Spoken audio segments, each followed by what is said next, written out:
আসসালামু আলাইকুম। Nice cooking শোতে আপনাদেরকে স্বাগত জানাই। আজ শেয়ার করব কাঁচা আম আর ছোলার ডাল দিয়ে খুবই সুন্দর একটা রেসিপি। যা গরম পড়েছে, এই রেসিপিটা একবার রান্না করে আপনারা খেয়ে দেখুন, খেতে ভীষণ সুন্দর হয়। এই রেসিপিটা যে খাবে সে কিন্তু খুবই পছন্দ করবে। তো অবশ্যই আপনারা স্কিপ না করে পুরো রেসিপি দেখে নেবেন। আশা করছি আপনাদেরকে খুবই ভালো লাগবে। তো চলুন কথা না বাড়িয়ে রেসিপি শুরু করি। এখানে দেখুন আমি আম কেটে নিয়েছি। তো এখানে আমি 3টে আম কেটে নিয়েছি। মিডিয়াম সাইজের আমগুলো একটু বড় সাইজ করে কেটে নিতে হবে। এইভাবে আপনারা কেটে নেবেন। প্রথমে খোসা ছাড়িয়ে নিয়েছি খুব ভালোভাবে, তারপরে এইভাবে টুকরো করে কেটে নিয়েছি। আর এখানে দেখুন 2টো বড় সাইজের আলু কেটে নিয়েছি। আলুগুলো আমি মোটা রেখে কেটে নিয়েছি। আলু আর আমগুলোকে খুব ভালোভাবে ধুয়ে পরিষ্কার করে তারপরে পানিটাকে ঝরিয়ে নিয়েছি। এবার এখানে দেখুন নিয়েছি 100 গ্রাম ছোলার ডাল। তো ছোলার ডাল দিয়ে আমি রেসিপিটা করব। এবার ডালটাকে 1 ঘন্টার জন্য ভিজিয়ে রাখবো। তো এই 1 ঘন্টা পরে আপনাদেরকে দেখাচ্ছি। এই রেসিপির জন্য অবশ্যই ডালগুলোকে ভিজিয়ে রাখতে হবে। আপনাদের কাছে সময় থাকলে আপনারা ডালগুলো 3 থেকে 4 ঘন্টাও ভিজিয়ে রাখতে পারেন। তো এখানে আমি 1 ঘন্টা ভিজিয়ে রেখেছিলাম। দেখুন সুন্দর মতো ভিজে গিয়েছে। ডালগুলো খুব ভালোভাবে ধুয়ে পরিষ্কার করে নিয়েছি। এবার এখানে দেখুন একটা মিক্সার জার নিয়েছি। এবার ছোলার ডালগুলো মিক্সার জারে নিয়ে নিচ্ছি।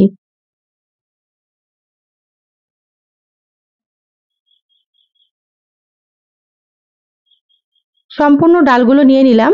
এবার দিয়ে দিচ্ছি সামান্য একটু পানি।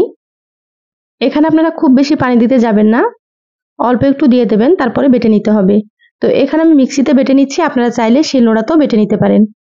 দেখুন ডাল বাটা হয়ে গিয়েছে। একেবারে মিহি করে বাটিনি, একটু দানা দানা রেখে বেটে নিয়েছি। আপনারা কিন্তু এইভাবে বেটে নেবেন। এভাবে বেটে নিলে কিন্তু খেতে খুবই ভালো লাগবে রেসিপিটা। এবার এখানে দেখুন একটা মিক্সিং বোল নিয়েছি। মিক্সিং বোলে ডাল বাটা নিয়ে নিচ্ছি।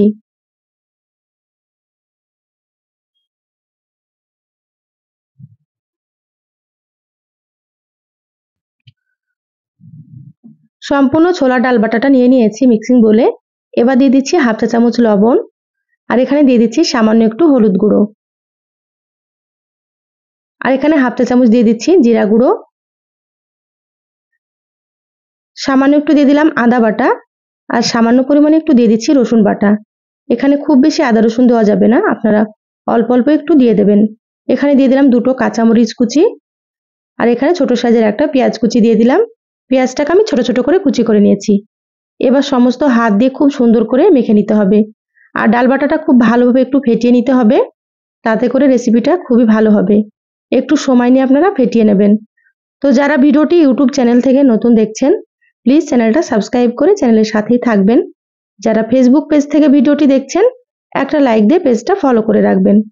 পরবর্তী ভিডিও নোটিফিকেশন পাওয়ার জন্য সুন্দর করে ডাল বাটাটা ফেটিয়ে নিয়েছি। অনেকটাই কিন্তু হালকা হয়ে গিয়েছে। যখন ডাল বাটাটা ফেটানো হয়ে যাবে আপনারা বুঝতেই পারবেন অনেকটাই হালকা হয়ে যাবে। সাইডে রেখে দিলাম। এবার গ্যাস অন করে কড়াই দিয়ে দিলাম। দিয়ে দিলাম এখানে 2 টেবিল চামচ সরষের তেল। তেলটা খুব ভালোভাবে প্রথমে গরম করে নেব। তো এখানে আমি সরষের তেল দিলাম, আপনারা চাইলে কিন্তু সয়াবিন তেলও দিতে পারেন। এবার ছোট ছোট করে বড়ার মতো করে তৈরি করে নিচ্ছি। তো এখানে আমি আমার পছন্দ মতো সাইজ করে তৈরি করে নিচ্ছি।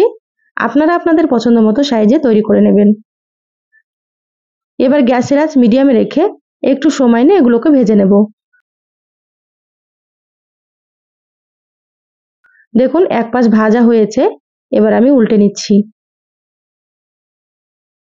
আপনারা ছোলার ডালের অনেক রকম রেসিপি খেয়েছেন, তো কাঁচা আম দিয়ে এই রেসিপিটা একবার খেয়ে দেখবেন। যা গরম পড়েছে, খেতে ভীষণ ভালো লাগবে এই রেসিপিটা। তো দেখুন বড়াগুলো উল্টে পাল্টে খুব ভালোভাবে ভেজে নিয়েছি। এইভাবে করেই ভেজে নিতে হবে। এবার আমি তুলে নিচ্ছি বড়াগুলোকে। বাকি যেগুলো আছে একইভাবে ভেজে নেব। সব বড়াগুলো ভেজে প্লেটে তুলে নিয়েছি। এবার আমি ওই তেলের মধ্যে কেটে রাখা আলুগুলো দিয়ে দিচ্ছি। এবার দিয়ে দিচ্ছি সামান্য একটু লবণ। আর সামান্য পরিমাণে একটু দিয়ে দিচ্ছি হলুদ গুঁড়ো। এবার আলুগুলো একটু ভালোভাবে ভেজে নিতে হবে। আলু ভেজে রান্না করলে কিন্তু খেতে অনেক বেশি ভালো লাগে, সেজন্য এইভাবে করে আপনারাও অবশ্যই ভেজে নেবেন।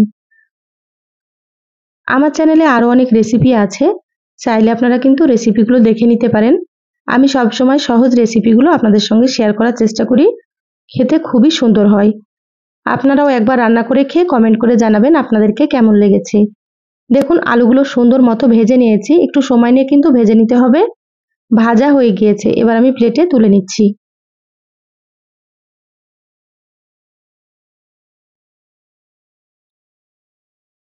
আলুগুলো প্লেটে তুলে নিয়েছি, আবারও দিয়ে দিলাম 1 চামচ মতো সর্ষের তেল। তেল হালকা গরম হলে দিয়ে দিচ্ছি হাফ চা চামচ গোটা জিরা। এবার জিরাগুলো একটু ভেজে নেব। জিরা দিলে কিন্তু সুন্দর একটা ফ্লেভার হবে আর খেতেও বেশ ভালো লাগবে।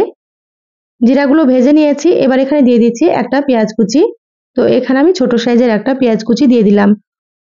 এবার নেড়েচেড়ে পেঁয়াজগুলোকে খুব ভালোভাবে ভেজে নেব।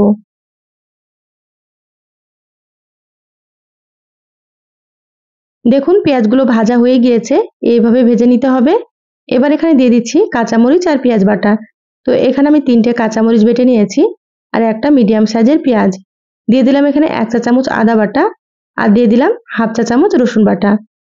এবার মশলাগুলো একটু ভেজে নেব যাতে করে মশলার কাঁচা গন্ধটা চলে যায়। এইভাবে 2 মিনিট মতো ভেজে নিচ্ছি গ্যাসের আঁচ মিডিয়ামে রেখে, তাহলে আদা রসুনের কাঁচা গন্ধটা চলে যাবে। দেখুন মশলা ভেজে নিয়েছি, এবার এখানে দিয়ে দিচ্ছি স্বাদ মতো লবণ। এখানে লবণটা একটু কম দিতে হবে, যেহেতু আগে লবণ দিয়েছিলাম সেজন্য আমি অল্প করে দিয়ে দিলাম। এবার দিয়ে দিচ্ছি হাফ চা চামচ হলুদ গুঁড়ো, হাফ চা চামচ দিয়ে দিচ্ছি মরিচের গুঁড়ো। কাঁচামরিচ বেটে দিয়েছি সেজন্য অল্প করে দিচ্ছি, আপনারা যেমন ঝাল খাবেন সেভাবে করে দিয়ে দেবেন। এবার দিয়ে দিচ্ছি এখানে হাফ চা চামচ জিরা গুঁড়ো, দিয়ে দিচ্ছি হাফ চা চামচ ধনিয়া গুঁড়ো আর এখানে আমি দিয়ে দিচ্ছি অল্প একটু কাশ্মীরি মরিচের গুঁড়ো। কাশ্মীরি মরিচের গুঁড়োতে ঝাল হবে না, কালারের জন্য দিয়ে দিলাম। তা আপনারা এটা দিতেও পারেন বা আপনারা এটা বাদ দিতেও পারেন। এখানে মশলার বাটিটা ধুয়ে একটু পানি দিয়ে দিলাম। পানি দিয়ে মশলা খুব ভালোভাবে কষিয়ে নেব। মশলা যত ভালোভাবে কষানো হবে রান্নাটা কিন্তু তত বেশি ভালো লাগবে খেতে। এবার এখানে ভেজে রাখা আলুগুলো দিয়ে দিলাম। মশলা আর আলু একসঙ্গে কষিয়ে নেব। তো এখানে আমি আলু দিয়ে রান্না করছি, আপনারা চাইলে কিন্তু আলু ছাড়াও রান্না করতে পারেন। 5 মিনিটের জন্য ঢাকা দিয়ে দিচ্ছি। 5 মিনিট পরে আপনাদেরকে দেখাচ্ছি। দেখুন মিডিয়াম আঁচে 5 মিনিট কষিয়ে নিয়েছি, ঢাকাটা খুলে নিলাম। সুন্দর মতো কষানো হয়ে গিয়েছে, এইভাবে করে একটু সময় নিয়ে আপনারা কষিয়ে নেবেন।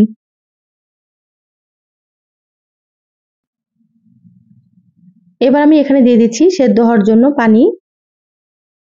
তো এখানে একটু বেশি করে পানি দিতে হবে, যেহেতু সবকিছু সেদ্ধ হবে সেজন্য।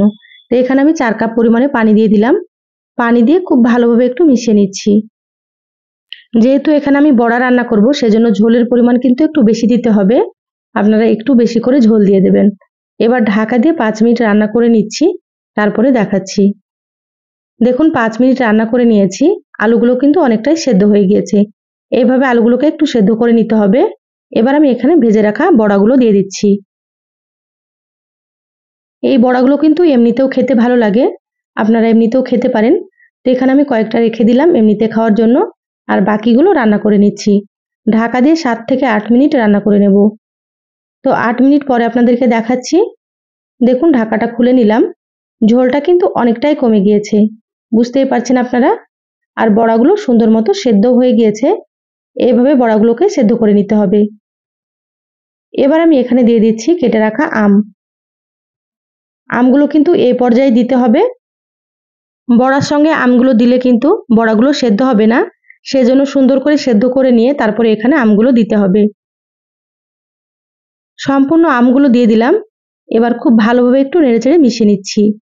হালকা হাতে একটু নেড়েচেড়ে নিতে হবে।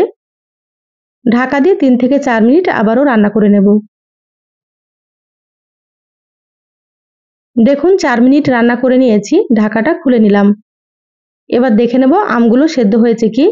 দেখুন আমগুলো সুন্দর মতো সেদ্ধ হয়ে গিয়েছে। আম সেদ্ধ হতে কিন্তু খুব একটা বেশি সময় লাগে না। এবার আমি এখানে দিয়ে দিচ্ছি হাফ চা চামচ গরম মশলার গুঁড়ো। এবার নেড়েচেড়ে খুব ভালোভাবে মশলাটাকে মিশিয়ে নিচ্ছি। তো এইভাবে হালকা হাতে একটু নেড়েচেড়ে নেবেন, না হলে কিন্তু বড়াগুলো ভেঙে যাবে। আর ঝোলটা এরকমই রাখতে হবে, এর থেকে কমানো যাবে না, কারণ নামানোর পরে বড়াতে অনেকটাই ঝোল টেনে নেবে।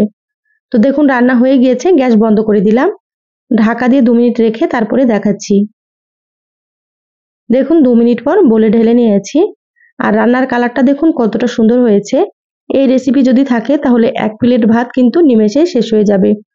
তো অবশ্যই আপনারা একবার রেসিপিটা রান্না করে খেয়ে দেখবেন। এই সহজ রেসিপি ভালো লাগলে লাইক দিয়ে ভিডিওটা শেয়ার করে দিবেন। সবাই অনেক বেশি ভালো থাকবেন, সুস্থ থাকবেন। ফিরে আসবো আবারও কোনো নতুন রেসিপিতে। ধন্যবাদ সবাইকে। আল্লাহ হাফেজ।